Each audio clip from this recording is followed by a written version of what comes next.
Hola, buenas tardes. Otra vez un sábado para considerar la preciosa expresión bíblica que tenemos en el Evangelio de Lucas. Seguimos en el capítulo 20 y vamos a adentrarnos a partir del versículo 27 en una cuestión muy candente en aquel momento.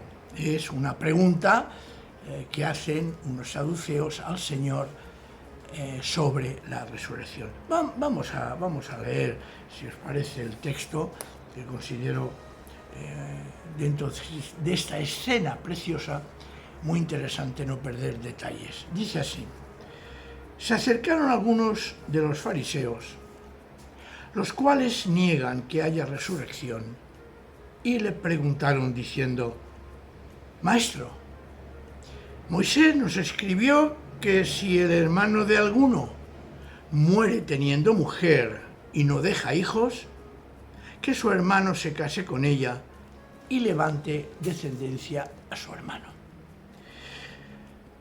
Hubo pues 7 hermanos. El primero tomó esposa y murió sin hijos. La tomó el segundo, el cual también murió sin hijos. La tomó el tercero y así todos los 7. Y murieron sin dejar descendencia. Finalmente murió también la mujer. En la resurrección, pues, ¿de cuál de ellos será mujer? Ya que los 7 la tuvieron por mujer. Entonces, respondiendo Jesús, les dijo: los hijos de este mundo se casan y se dan en casamiento, pero los que son tenidos por dignos de alcanzar el otro mundo, el mundo eterno, y la resurrección de entre los muertos, ni se casan ni se dan en casamiento, porque ya no pueden morir, pues son iguales a los ángeles y son hijos de Dios al ser hijos de la resurrección. Pero en cuanto a que los muertos han de resucitar, aún Moisés lo enseñó en el pasaje de la zarza, cuando llama al Señor Dios de Abraham, Dios de Isaac y Dios de Jacob. Porque Dios no es Dios de muertos, sino de vivos, pues para Él todos viven. Respondiéndole algunos de los escribas, dijeron: Maestro, bien has dicho. Y no osaron preguntarle nada más. Es curioso cómo el planteamiento que hacen son unos saduceos que no creen en la resurrección, y cómo la respuesta de Jesús es semejante a la que hubieran dado los fariseos, enemigos de los saduceos. Todos en el fondo nos preguntamos: ¿cómo será la vida después de la muerte? ¿Qué relación existirá entre nosotros? Y entonces nuestra imaginación va volando. La pregunta es esa: ¿me encontraré con fulanito, con sutanita? ¿Podré gozarme de esta afición que tengo aquí en la tierra? Eso queda en los misterios de Dios.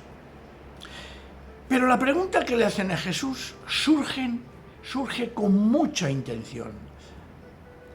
Los saduceos, como hemos leído, no creían en la resurrección. Y esto les planteaban cuestiones importantes cuando, leyendo las Escrituras, se encontraban con la ley del levirato, que ellos le dan la vuelta para preguntarle a Jesús e intentar poner una trampa al Señor. La ley del levirato lo tenemos en Deuteronomio capítulo 25, del 5 al 10, y tenemos varios ejemplos de cómo se vivía esta situación, pues por ejemplo con Tamar, ¿no? En Génesis y encontraréis un caso también, un ejemplo a tener en cuenta. La intención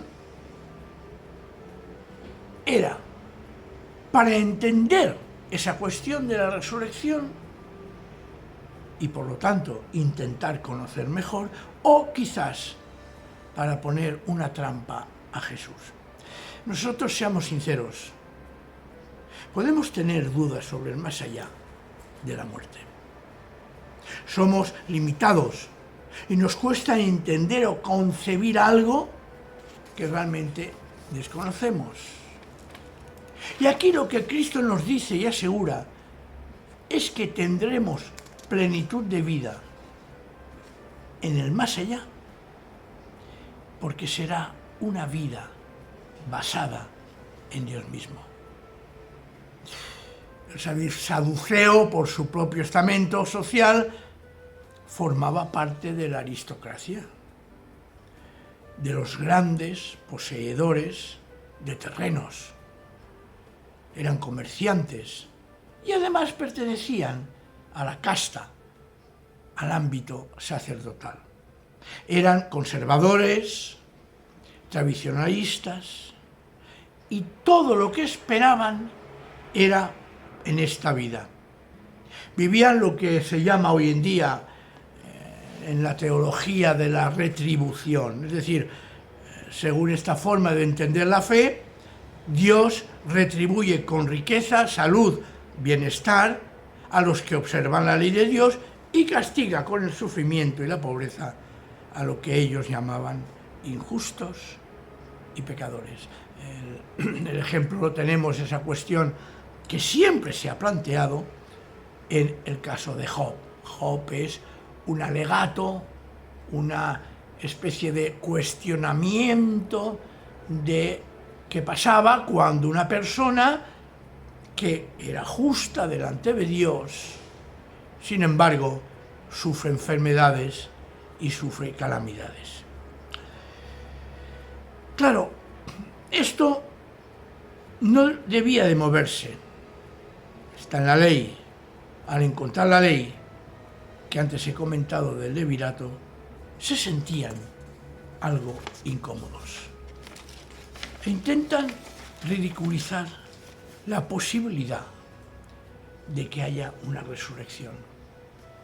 Querían llevar la cuestión a lo absurdo y se inventan una situación concreta para poner a prueba a Jesús.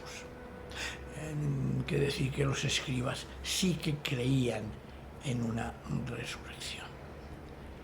Pero la respuesta de Jesús no deja ninguna duda cuando apela a Dios mismo. Y en el fondo lo que dice Jesús es: mirad, todo será diferente. No hay semejanza con nada del mundo actual. ¿Por qué? Porque la esfera divina es diferente.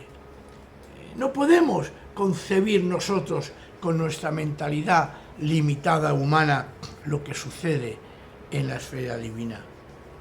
Después de la muerte, en la resurrección, nos dice Jesús, ya no habrá bodas y seremos como ángeles en el cielo.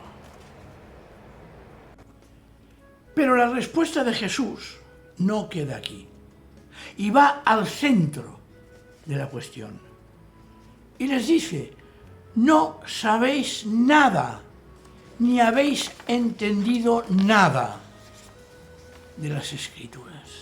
A veces cuando no se entiende algo de las Escrituras, lo que solemos hacer es inventarnos, dejar correr la imaginación, y esto nos lleva precisamente a una serie de cuestiones absurdas y de convencimientos y conceptos que no son bíblicos, y eso trae mucha preocupación y mucho dolor a las personas.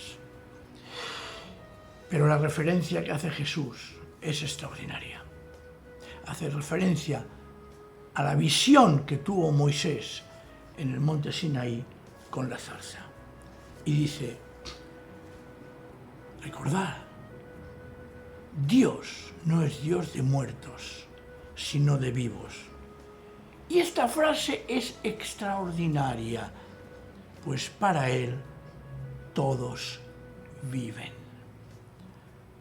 Nuestro paso, el traslado, como se dice en catalán, se utiliza una palabra que a mí me entusiasma, el trasllat, es decir, el traslado a la esfera de Dios, es algo que va a ser y nos va a presentar algo radicalmente diferente.